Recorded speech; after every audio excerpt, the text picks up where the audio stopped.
And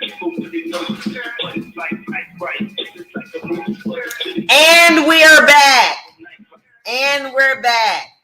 So let me go back to my example. So this is a young lady, and she's going away to Michigan State. She lives with mom, and mom informs the agent, she's going up there, and so she's so excited. So the vehicle is covered. Say it was something like I don't know, an Escape. Daughter is in school, has an accident. Mom calls to report the accident to the insurance company. They say the following: "Oh my goodness, was your daughter injured?" "Oh, absolutely not." Was a car? "Yeah, the car is really bad. Somebody pulled out and hit her." Didn't matter. "Okay, can we get the address to where that occurred?" 123 MAC in East Lansing. East Lansing? Well, yeah, my daughter goes to college there. When I got the insurance, I informed the representative that my daughter went to school in East Lansing. "Okay. All right, very good. Okay, I got it." A week later, gets a denial letter. Why? Oh, last question. "How long has your daughter been away at school?" About 3 months. She's doing finals. Okay, that's all we want to know. If a car is housed in a city for more than 30 days, that is different than on the insurance certificate. They lived in Southfield. She's away at school in East Lansing. They didn't pay. Why? Because they're giving you a quote for where the car is housed. The car was housed in East Lansing, not in Southfield. It is definitely a loophole. As a result, that woman ended up having to pay $30,000 herself because they would not insure the vehicle. Where a car is housed is what they're looking at, and it was what is controlling. Now, obviously, you can say, well, I live in Southfield, but I be at my boyfriend's house every night. Okay. And maybe they can prove that. But if you're not, if some of you, you don't use your mama's address for 30 years, that's just what you do. You use your mama's address. If they find out that that vehicle is somewhere different, and how can they find out? Through your reliable cell phone. Yeah, your reliable cell phone. Because every time that you're making calls in the night or the daytime, it hits a cell phone tower. So if I say that I live in West Bloomfield, well, why are you on Greenfield in Detroit every night? They then can begin to challenge where you say you live, and they begin to dig deeper, and as a result, they can deny your claim, and you can be charged with insurance fraud. You have to be very careful. Remember, insurance companies are not in the business of paying out claims. If that were the case, they'd be broke. So you have to be very careful.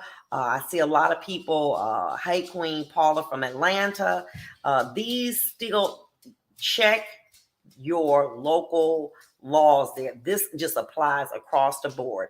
And we're talking about that examination under oath. And what they're trying to show is that you basically could not afford the car. You had somebody to steal the car. And as a result, you have examination under oath for stolen cars, for if something happens and your house burns down, business. Anytime you get questions from the insurance company, a person just asked me, what about the phone? Every time an insurance representative talks to you, every call is recorded. That's why you have to take control of the call. Hi, this is Vonda Evans. I just want to report that my regarding policy number 123, my red vehicle was involved in an accident. on Greenfield and 7 Mile. I was not injured. I am going to make a police report. I will get back with you later on today. Don't talk to them no more.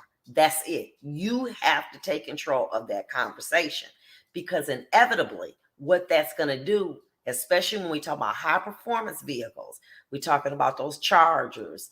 We're talking about especially them Hellcats. They love to insure them. Never will pay for them. Never will pay for them. They will find a reason why they will not. You have to make sure, if you have a family member that is going to pay for you to have an expensive car like that, please make sure that all your I's are dotted and your T's are crossed. Hell, you know what? It might even be worth it to go by a lawyer and say, look, this is what I'm going to get this insurance. What's up? What's up?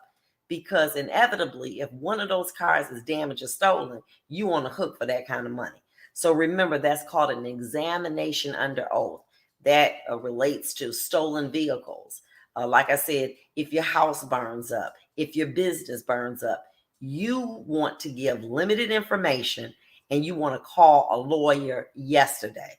Whenever something happens, if the house burn up, the business, call me that immediately. I mean, you have to, because the insurance company is on the defense. So if you have a home and it's insured, you think they want to pay? They're going to want to say, oh, we love you, Vaughn. We love you, Judgy. We're going to pay $400,000. We just love you. No, they're not. They're not going to want to pay. So when you have a car stolen, when you are in an auto accident, when you have your house is burned or your business, call a lawyer immediately. Oh no, I'm going to call an insurance adjuster to come. Do not do that. Do not. They will charge you a third of your claim. Call a lawyer immediately. And what the lawyer can be able to do is to let you know what the law is, so that you won't be just, making statements that can be used against you because you don't understand it. But as I said, have you been behind on your bill? If my house burned up, I'm thinking they talking about my mortgage. I pay it on time every month. They look and say, well, when we asked that, remember we asked you that question? Yeah. And I told you I had never, and that's the truth. Well, we're looking at your SAX charge, and we see that on your SAX charge, you were late in February. And on your Neiman Marcus, you were late in June. Yeah, but when you asked me, I assumed that you were talking about the house, but we didn't limit it to the house. The question was, have you been behind in any of your bills? You got to be careful. They are trained to ask questions that are called open-ended questions. And what is that? It's a question that they can basically say, but you would assume or infer that what they're talking about is what is in question. They then can say, you made a material statement, misstatement, a lie, when you said that you had not been behind on your bills because we found a Neiman Marcus or a Saks. That's why you want to say, listen, I want a lawyer. I'm going in with a lawyer. They will tear you alive, because those people are skilled in asking questions that they later can say and deny you. So that's my tip for today. I know, what about regular cars? I was talking about high performance cars basically, but when you're dealing with a regular car, I would still say give as limited information, your name, your name, the policy number, where the car was involved, whether you were injured or not, that you're going to make a police report. And one thing about the injury, and I'm going to tell you, I want to go to the doctor to make sure. What happens with auto injuries, you can actually hit your elbow and you call immediately. And 3 days later, you can't even move it. It takes time for some injuries to occur.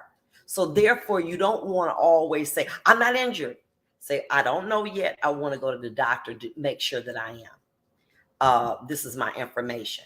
But when they start talking about that credit, that mileage, you getting ready to go and do an examination under oath. And let me tell you something, they're tricky.